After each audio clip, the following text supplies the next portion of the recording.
sea surf instructors. We teach you how to have fun in the water while learning how to surf. My moment up, beyond brief, but fun. I did it!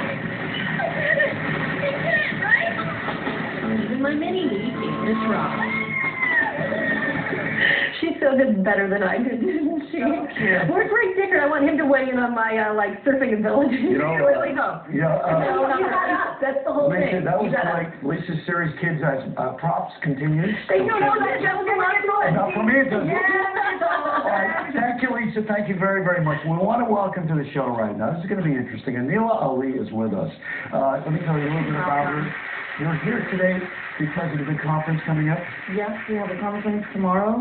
It's an all-day conference. In the afternoon, we have a bazaar, and it's the American Muslim Women's Empowerment Conference. I see it on the screen. There it is right there. Now, what does that mean, to empower Muslim women?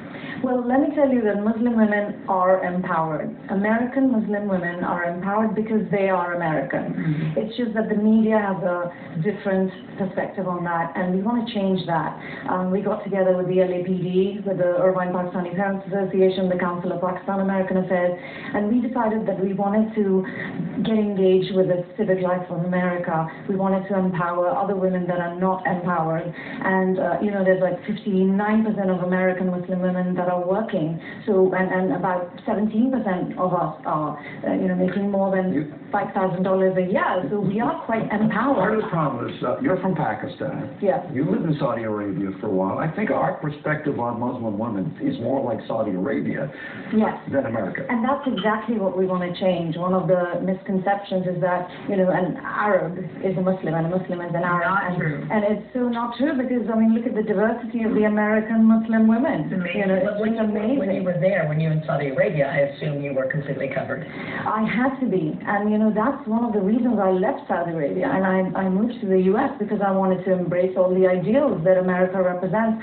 And when I see that stereotypical image of a Muslim woman, I think, no, that's not what we're like. Right. We want to change that conception. But it's not stereotypical. It's true, just not necessarily here, but it's Just true. not to the American Muslim woman. And that's what we're here to change. We want to intensify the, the engagement and the participation of the American Muslim woman in civic life. Anila, excuse me, let me do this before we continue. I was reading the New York Times and I saw your letter to the New York Times about the killing of Osama bin Laden. I think people will find interesting since you are Pakistani, Pakistani American, what your response was. My response was one of relief. I represent the views of the Pakistani Americans in America, and I can tell you that we're all really relieved. We're happy that our president took this very bold step and took him out because he was the #1 terrorist in the world, and he was an enemy of Islam. He was an enemy of the United States of America. So he was our enemy, and I just think that it's really important right now that we go out and find the #2 before we have time to regroup. And if we can do that before the 10th anniversary of September 11, I think that would be great for us.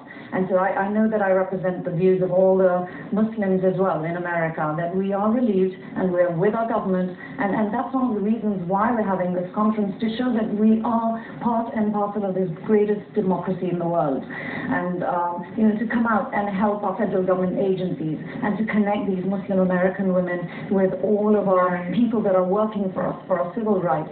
And, we hope to change some misconceptions by doing that.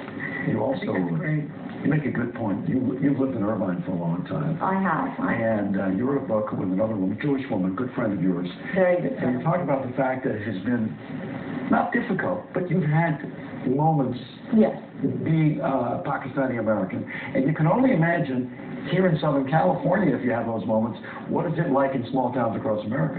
Definitely. I always think about that because, I love California. I just think it's the most inclusive state in the U.S. And then, something like that happens and somebody called me names. And, but, it was an American Jewish woman who came to me and said, no, I know what it's about and we're here for you. And it's my fellow educators educators, it's my school district that totally embraced me and came forward to help me. And that's what makes America great. And that's what makes us love America. Thank you for coming here to remind us, because sometimes we forget. I'm serious. Thank you for I'll be telling us. happy to do that anytime. The American Muslim Women's Thank you. Empowerment Conference begins tomorrow morning at 9:30 at the Hyatt Regency in Irvine, so you don't have to travel far. No. Coming a little later. Yeah. Jacob Lutz from Compton, kickoff from American Eliminated from American He'll be with us this morning. In the building? And a new food truck becoming a big favorite in Orange County. We'll take you to Dos Chinos. Hall of Patent to the Dr. Andrew Wiles with a